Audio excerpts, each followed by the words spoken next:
CM Revanth Reddy రైతుల పక్షపాతి అని ఎమ్మెల్యే మురళీ నాయక్ కొనియాడారు. రాష్ట్ర ప్రభుత్వం ప్రకటించిన ఏకకాలంలో 2 లక్షల రూపాయల రైతు రుణమాఫీ నిర్ణయం పట్ల ఆయన హర్షం వ్యక్తం చేశారు. ఎన్నికల్లో కాంగ్రెస్ పార్టీ ఇచ్చిన హామీ మేరకు ఏకకాలంలో ఆగస్టు 15లోగా రైతులకు రుణమాఫీని అమలు చేస్తామన్నారు.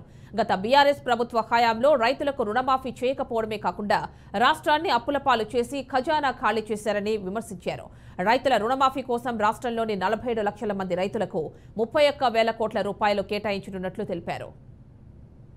రైతులు తీసుకున్నటువంటి 2 లక్షల లోపు రైతు రుణమాఫీ ఏదైతే ఉందో ఏకకాలంలో చేసి తీరుతామని చెప్పేసి మన గౌరవ ముఖ్యమంత్రి గారు కేబినెట్ సమావేశంలో చెప్పడం జరిగింది. దానికి ప్రణాళిక కూడా సిద్ధం చేసుకున్నారు.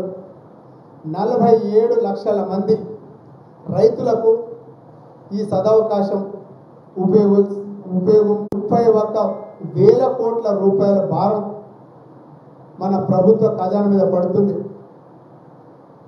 అందుకే చాలా జాగ్రత్తగా దుబారా ఖర్చు చేయకుండా రైతులకు ఇచ్చినటువంటి మాట, రైతులకు ఇచ్చినటువంటి హామీ ఏదైతే ఉందో 2 లక్షల రైతు రుణమాఫీ పెద్ద భారమైనా కూడా ఖజానా మీద చేసి తీరుతామని మాట ఇచ్చిండ్రు. అదేవిధంగా మనకు జూలై 15వ తారీఖు నుండి దీని ప్రణాళికను మనకు రైతుల వద్దకు తీసుకెళ్ళి ఆగస్టు 15 లోపు పూర్తిగా ఏకకాలంలో 2 లక్షల రైతు రుణమాఫీ చేస్తాం. అదేవిధంగా రాబోయే సంక్షేమ పథకాలు చాలా ఉన్నాయి.